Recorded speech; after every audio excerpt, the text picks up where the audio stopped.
Casey, I know 2020 was kind of a weird year for everybody, but you ended up on a 3-fight winning streak. Kind of feels like you had some momentum. So where do you feel like you're at in your career right now with everything that's happening? I feel like I'm exactly where I should be. You know, like you said, 2020 was a good year for me. Wasn't the best year for everybody, but I consider it one of my best years of my life. And, you know, in this position. And, you know, sometimes when opportunity knocks, you need to capitalize on it. And I feel like that's what I did in 2020. So here we are. And now kind of matched up with, a legend, you know, a former champ. I mean, give me, you know, when this fight came across your desk, you know, what were the thoughts of getting this matchup? You know, I started watching Dominick probably back in like 2011, and to get that name was, you know, pretty surreal. And like I said, I feel like I'm in the exact position I should be.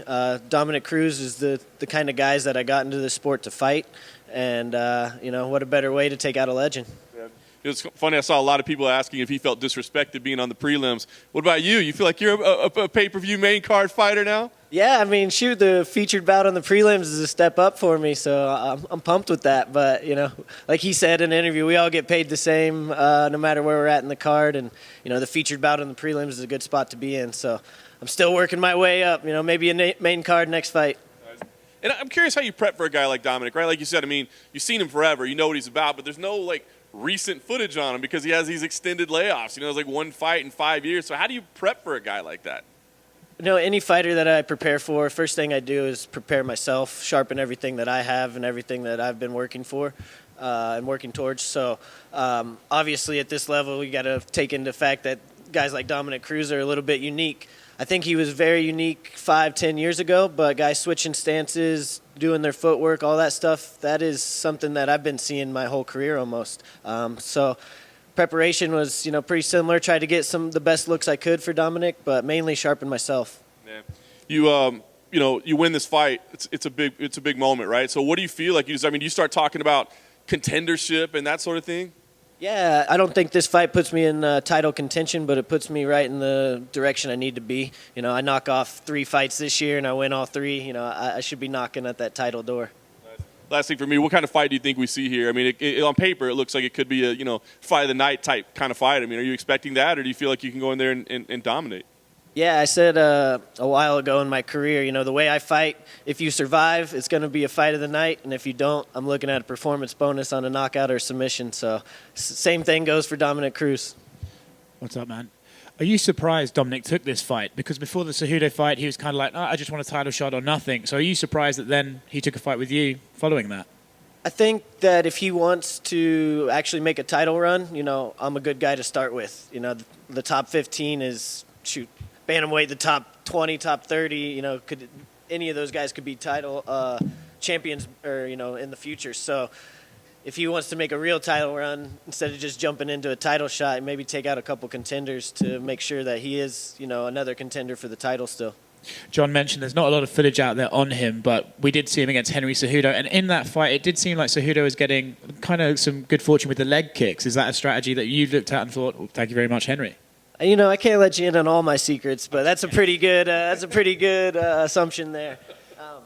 You know, Dominick, he didn't look much different in his last couple fights, like the Garbrandt, the Cejudo, the Dillashaw, compared to, you know, 5-10 years ago. It looked like the same type of guy. Obviously, you know, he's got a high fight IQ. I'm expecting, you know, maybe some curveballs in there as well. But, you know, Dominick Cruz has his style, and it really hasn't changed much in the last 5-10 years. You mentioned that he's one of those guys that you sort of grew up watching. Have you sort of anticipated the moment? I can only imagine how surreal it's going to be when you're in a cage. You go, oh, that's Dominick Cruz. Yeah, you know, I've had a couple of those moments since I've been a part of the UFC. I think my first one was when Bruce Buffer first announced my fight in there. And, yeah, but, you know, I'm a competitor, and I've been competing my entire life, been put in the big stage in front of, you know, big names, and I've always shined bright, and I don't see anything different for, you know, Saturday. Thanks, man. Last one from me. Outside of your own fight, there's obviously a big blockbuster main event this Saturday. Let's hear your thoughts on it, your prediction. Who's winning, Israel or Jan Blachowicz? I'm going to go Jan. I'm going to go against Izzy. Keep the champ out of there.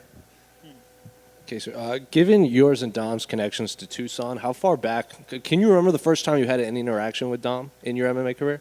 Or before? You know, when I made it to Tucson, I think Dom was in San Diego. You know, I showed up at Tucson, I think 2012, and you know he was already UFC champion, all that stuff, and he was training at Alliance. I think he did pretty much most of his career over there. He left Tucson pretty early in his career, so I never actually came across him in Tucson, or you know, I think he's called a couple of my fights, but that's the only interaction I've had with him. I wouldn't even call that an interaction, you know. I've heard him.